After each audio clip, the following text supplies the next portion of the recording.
installed and payment made by check. Payment कैसे दिए बेटा? चेक के through, payment made by cheque. बहुत से ट्रांजेक्शन में 25 को और कुछ भी हुआ बेटा, ठीक है। क्या हुआ है 25 को, और क्या हुआ है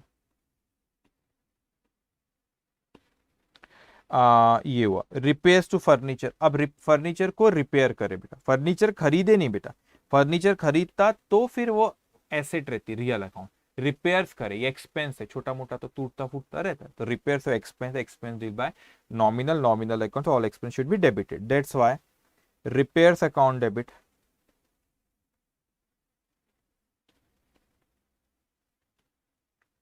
repairs account debit 100 to cash account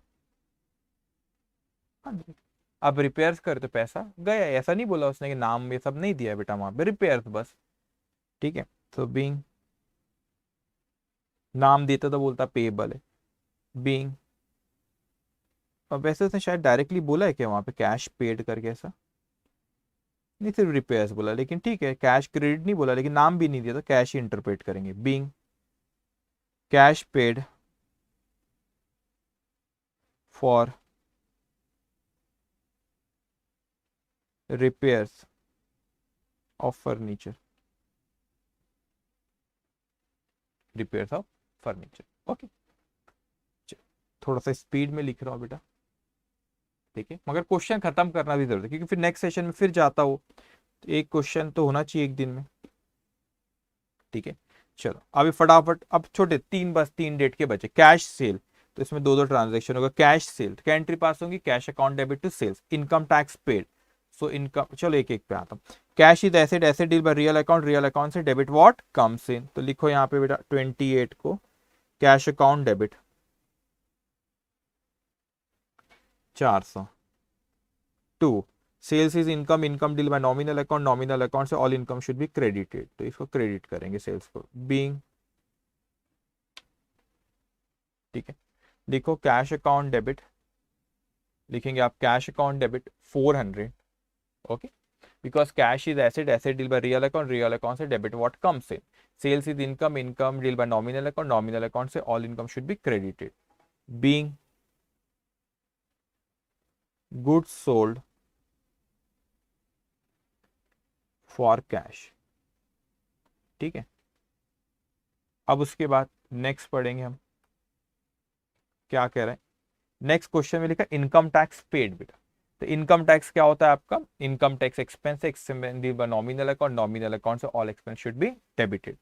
एक और चीज ख्याल रखना, पहले एंट्री लिख लो, इनकम टैक्स अकाउंट डेबिट 100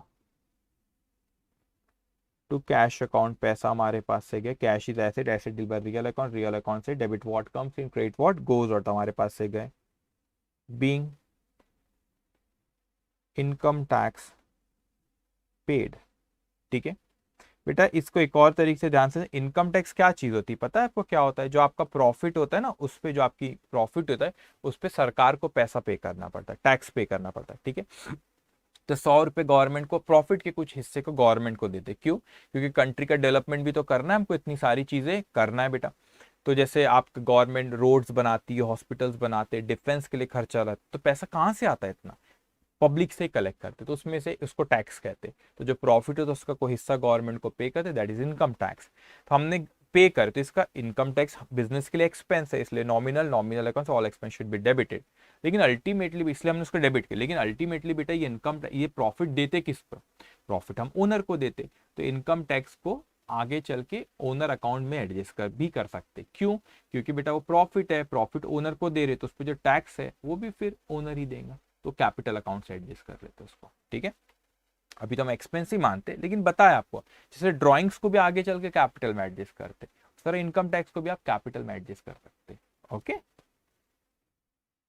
अब आगे आएंगे बेटा 28, और तो कुछ नहीं था ना यहाँ पे, नहीं, अब उसके बाद यहाँ पे आता हूँ बेटा मैं 28 हो गया, 30 पे आओ। Withdraw for domestic use ₹200। चलो अब एक एक करके बोलते भाई। विड्रॉ करें डोमेस्टिक यूज के लिए बेटा, ये आया था आपका ये आया आपका 30 को, ठीक है। तो आपने विड्रॉ करे, तो किसने विड्रॉ करा? ओनर। ओनर कौन है? Person. Person deal by personal account, personal account से डेबिट द रिसीवर। तो मगर यहाँ पे वो रिसीवर ओनर का ही अकाउंट है, ड्रॉइंग्स अकाउंट डेबिट बेटा। आपने जो डेबिट करे ड्रॉइंग अकाउंट, ये किसका है? ओनर का बेटा। तो वो रिसीवर, तो उसको डेबिट करेंगे। क्या ले गया बिजनेस में से? कैश। ड्रॉइंग्स को क्यों? क्योंकि पर्सनल यूज के लेके गया। Cash is asset, asset deal by real account, real account से debit what comes in, credit what goes out. तो उसको क्या करेंगे? Credit. Being cash withdraw for domestic use.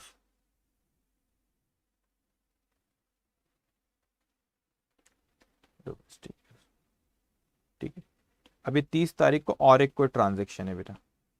Amount drawn from bank for office use. Bank में से 600 रुपए निकाले office use के लिए बेटा, ठीक है। बैंक में से 600 रुपए निकाले ऑफिस यूज के लिए, तो ठीक है 30 तारीख को 600 रुपए निकाले, तो बिजनेस में पैसा आया, बैंक से निकाले, बिजनेस में पैसा आ गया। तो cash is asset, asset is real account, real account से डेबिट व्हाट कम्स इन बेटा। तो कैश अकाउंट डेबिट कितना कितना है? 600 रुपए, okay. Bank is person, person deal by personal account, personal account से debit the receiver, credit the giver. तो bank is giver here बेटा, bank account 600। Being cash withdrawn from bank for office use।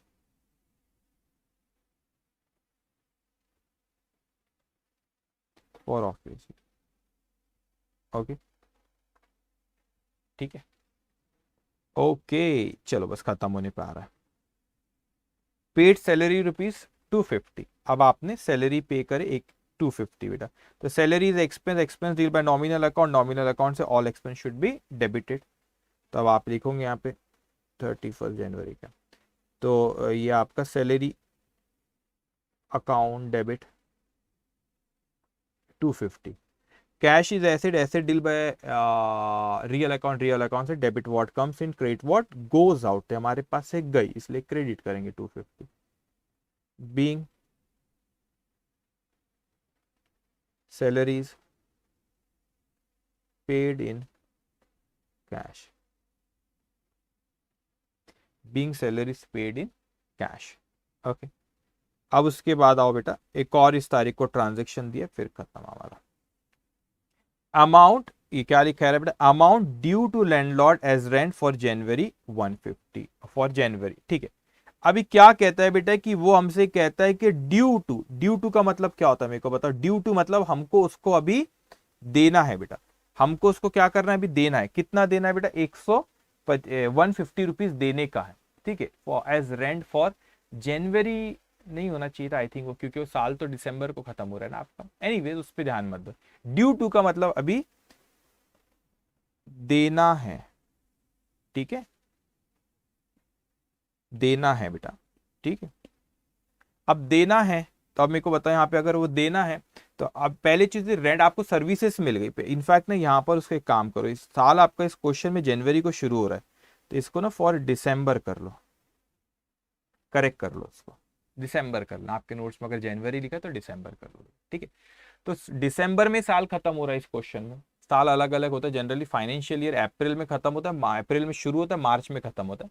यहाँ पे इनका जनवरी में शुरू हो रहा है, दिसंबर में क्या हो रहा है बेटा? यहाँ पे खत्म हो रहा है। अब ये ड्यू है बेटा, आपने दिए नहीं, अब साल खत्म हो गया, सर्विसेज तो मिल गई बेटा। देखो यहाँ पे साल यहाँ पे खत्म हो रहा है, यहाँ पे आपका जो दिसंबर मंथ आया सर, बेनिफिट तो आपने ले लिया ना बेटा, उसको जगह को तो यूज कर ली बेटा, पे नहीं करे आपने। तो अपने को ये अगर बेनिफिट मिल गया तो अपने लिए एक्सपेंस तो हो जाता है वो, ठीक है। ये आपको सिखा, बेनिफिट मिला खर्चा हो गया, भला ही पे नहीं करे बात अलग, खर्चा ये इसी साल करेगा क्योंकि बेनिफिट मिल गया बेटा। तो मैं यहां पे लिखूंगा rent account debit, rent account debit कितना लिखूंगा? रेंट अकाउंट डेबिट बेटा 150, ठीक है। टू, अगर पैसा दे देता तो टू कैश अकाउंट देता, अगर पैसा दे देता बेटा तो क्या बेटा? कैश अकाउंट देता। अब यहाँ पे दो तरीके से एंट्री बताता हूं। एक, उसने हमको बेनिफिट दिया तो वो गिवर हुआ, वो गिवर हुआ बेटा। Debit the receiver, credit the giver, वो गिवर लैंडलॉर्ड है बेटा। मगर वो लैंडलॉर्ड को भी लिख सकते हो आप लिख सकते हो रेंट पेएबल अकाउंट, या ब्रैकेट में लिख देता हूं बेटा लैंडलॉर्ड। आप लैंडलॉर्ड अकाउंट भी लिख सकते हो। उसने बेनिफिट दिया हमको बेटा, देखो उसने बेनिफिट दिया and we are liable to pay, तो बेनिफिट मिला रेंट का, है ना। अगर कैश पे कर दे, लाइबल टू पे है ना अपन, सॉरी बेनिफिट नॉट कैश का, बेनिफिट मिला वो जगह यूज करने के लिए, तो रेंट अकाउंट डेबिट हुआ। वी आर लाइबल टू पे, हमने अभी तक अगर दे रहते तो टू कैश कर देता। पे जैसे सैलरी दे दिए तो टू कैश करा बेटा। Here we are liable to pay, मतलब अभी देना है। किसको देना है? हमको देना है, लेकिन उसने हमको बेनिफिट दिया तो वो गिवर है बेटा, वो गिवर है, ठीक है। तो इसीलिए हमने उसको क्रेडिट करे रेंट पेबल, मतलब लैंडलॉर्ड अकाउंट भी लिख सकते हो। और आप ऐसे कह सकते हो कि हमको उसको पैसा देना है, it's a liability, increase in liability, credit. Increase in liability क्या होता है? क्रेडिट। तो ऐसा भी आप सोच सकते हो, 150 से आपने उसको क्या करे? Credit. Okay. Being amount due to landlord, being amount due to landlord, ठीक है। Okay, being amount due to landlord. तो ये क्वेश्चन यहाँ खत्म होता है बेटा, एक नोट लिख लो आप लोग।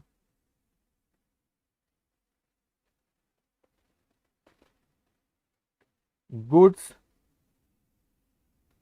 Used account will be adjusted to purchase account at the time of finalization of account।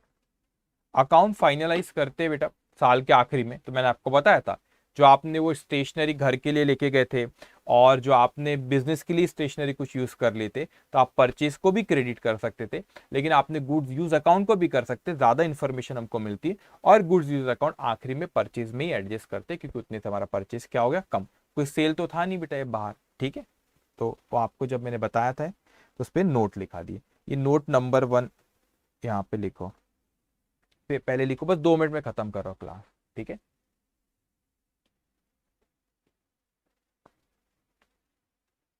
ठीक है, ये दिखा आपको यहाँ पे, ये देखो ये कहाँ किया था हाईलाइट, ये किया था गुड्स यूज।